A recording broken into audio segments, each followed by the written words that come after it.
But why do comets turn green? 3i Atlas के हरा होने की वजह उसके द्वारा छोड़ी जा रही गैसेस है। नॉयर लैब के मुताबिक कॉमेट डायटोमिक कार्बन रिलीज कर रहा है। C2 दो कार्बन एटम्स का मॉलिक्यूल होता है। यही मॉलिक्यूल ग्रीनिश ह्यू देता है, यानी कि ग्रीनिश रंग देता है। ये कलर पहले Mother of Dragons comet 12P Pons Brooks और कॉमेट C2025 F2 स्वान में भी दिख चुका है। लेकिन 3i एटलस के साथ एक अजीब बात भी है। अगस्त में जब जेमिनाई ने इसे देखा था तब ये लाल रंग का था। लाल से हरा में बदलना बताता है कि अब नया मटेरियल बाहर आ रहा है। ये प्रोसेस अभी कुछ दिन और चल सकता है। कभी-कभी सूर्य की हीट कॉमेट के अंदर गहराई तक पहुंचने में समय लेती है। नायर लैब के रिप्रेजेंटेटिव्स ने कहा कि कई कॉमेट्स में सूर्य की हीट का असर देर से दिखता है। हीट को कॉमेट के इंटीरियर तक पहुंचने।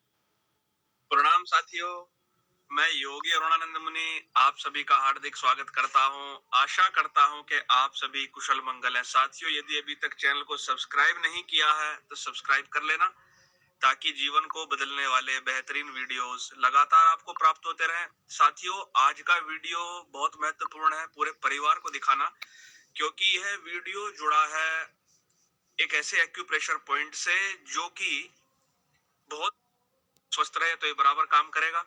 आपको तो 2 उंगली बाद अंगूठे के नीचे यहाँ पर ये पॉइंट होता है, और इसका सिंपल सा तरीका बता रहा हूँ। देखो, यहाँ दबाएंगे ना, अंगूठे के नीचे हड्डी जैसा कड़ा भाग दिखाई देगा आपको, ऐसा जैसे कोई टेंडन्स हो। ये इसके बिल्कुल नीचे ये सॉफ्ट भाग है भाई, यही हिस्सा आपका HT7 है। अब क्या करना है, पहले 1 मिनट ऊपर की ओर मालिश करनी है इसकी। HT7 नहीं, LU7। HT7 तो उधर है, अंगूठे के नीचे वाला LU7। पहले 1 मिनट ऊपर की ओर मालिश करनी है और फिर इसको दबा के रखना है। दबाना है, छोड़ना है, दबाना है, छोड़ना है। 60 बार दबाना है, दबाना छोड़ना, दबाना छोड़ना, दबाना छोड़ना, दबाना छोड़ना, दबाना छोड़ना, और फिर 1 मिनट के लिए दबा के रखना है।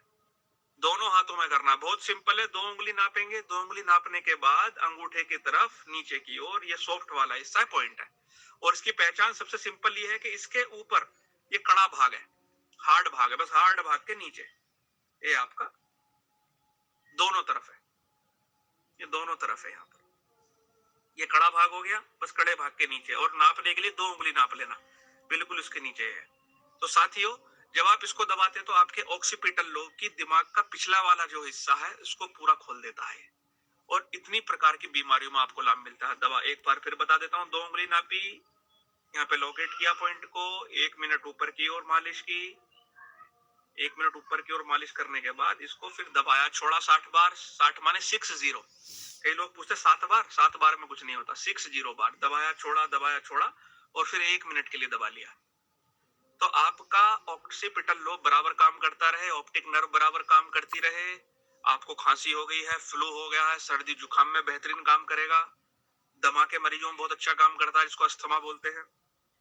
और चक्कर आना आपको धीरे धीरे कंट्रोल हो जाएगा। दिन में 3 बार, सुबह, दोपहर, शाम, 3 घंटे के अंतर पर। जैसे सुबह मान लो 9 बजे किया तो 12 बजे तक इस पॉइंट को नहीं करना, 3 घंटे बाद ही करना। सुबह, दोपहर, शाम इस पॉइंट को करें, और हो सके तो थोड़ा हल्का गुनगुना पानी भी इस पॉइंट को दबाने से पहले कर ले। साथियों, आशा करता हूँ आपको समझ में आ गया होगा। हरे कृष्णा।